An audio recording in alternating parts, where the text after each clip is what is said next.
When I was 7 years old, my parents sat my sister and I down and told us we were moving to Oakville, Ontario. We had grown up in Montreal and had no idea what or where Oakville was. My sister and I most likely drove my parents crazy when we realized this was about a 6.5-hour drive away from home. We cried and just couldn't stop crying. What was I going to do without my lifelong friends? Without my relatives or without my home? I was scared, upset, and unsure of the future. To make matters worse, I was informed that I would be enrolled into an all-English school, and if that wasn't enough to take in, I would be skipping a grade. Yes, when I moved here, I couldn't even read a street sign, let alone write in English, and I was going to be skipping a grade. The first day of school was how I expected. Terrible. My most patient teacher, Miss Marai, asked us to write about our summer vacation in English and hand it in at the end of class. Needless to say, I looked down at my blank piece of paper, looked around the room at the eager students writing about their fantastic summers, and I responded by loudly drowning myself in tears. So now, I was the crier with no friends and was illiterate. School simply had me feeling defeated. I'm certain that many of you sitting before me have felt this way. Whether you're an international student learning the language, a high achiever who succeeds at most opportunities, or someone who pretends not to care, we've all had our moments where things just didn't go the way we wished. It may have seemed like my 7-year-old self was a failure, getting horrid grades and constantly struggling.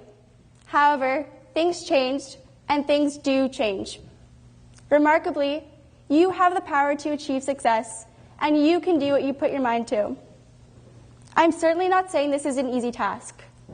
I mean, it took me about 3 years to gain some confidence and really feel that I was achieving at grade level. However, with goals set in place and a strong determination, I focused on not giving up. I would go to multiple tutor sessions each week, seek help from my teachers, and work on a ton of extra practice sheets, sometimes only to achieve a B. But like my dad always says, it's not about the mark you get, it's how hard you tried. I had my moments of frustration and times where I felt like there was no hope. However, I knew that I was truly working my hardest and there wasn't much else I could do. In the end, nobody's going to remember every test mark they received in calculus. Just like I can't remember every test mark I've received in my years as a student. What will resonate well in your mind is the effort and attitude you put into every challenging situation. Work hard and have a positive mindset. At any age, when you put your mind and heart into something, the reward will outweigh the challenge. Ambition has gotten me here today and is only going to continue to drive us all to do our personal best. I recognize that on occasion, it can be difficult to maintain a positive attitude. To every senior student here today, you are all amazing. Senior ones, balancing 8 challenging courses, co-curriculars, clubs, outside commitments, friendship, family, the list goes on. You are all amazing. Every senior too has been through it, and I'm here to inform you that it gets better. Last year, I struggled a lot. In fact, I struggled more than I have ever admitted. I started the year with entrenched insecurities. I found myself constantly thinking about my appearance, what people thought of me, and why I couldn't be loved by everyone. I intentionally dropped a ton of weight quickly and still didn't feel good enough. Once I started to eat again, I began hiding away. I'd skip events and stayed in on free nights, not because I didn't want to go, but because I didn't feel good enough to be in public. I made several excuses and wasn't myself. My insecurities consumed my brain, and I was too ashamed to speak out or ask for help. I wish I could say that I miraculously felt better all on my own, but if I'm being 100% honest, that's not the truth. It wasn't until my mom contacted a woman named Amy that I changed my perspective. At first, I was opposed to the idea of talking to someone outside of my circle about my life.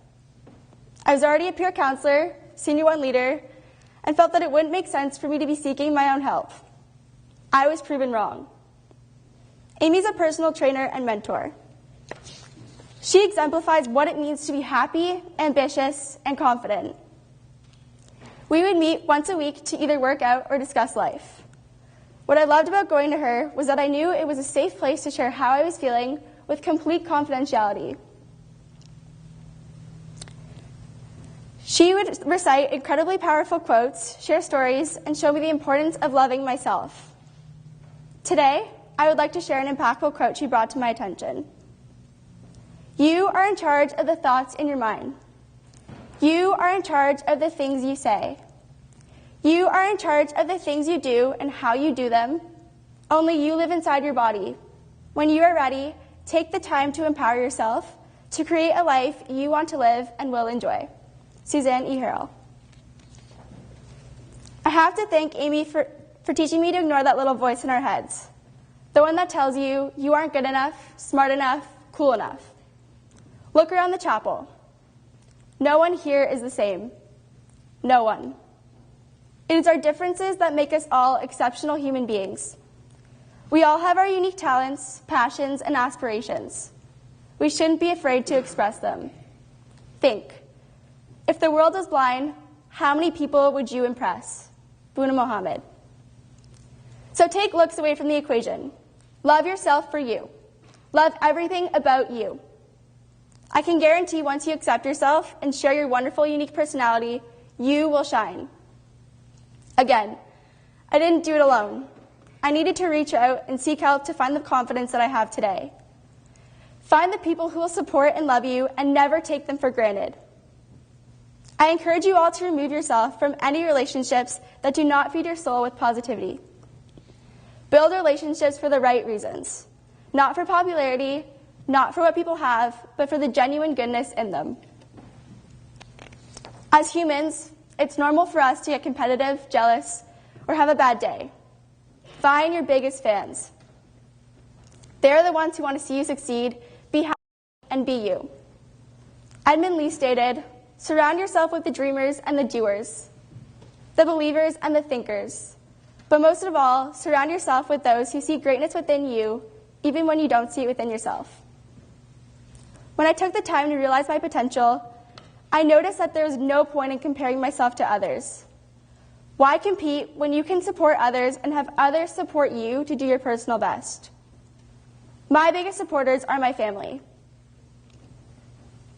I am fortunate enough to have the most loving, uplifting, and considerate family on earth. My mother is the strongest woman I know.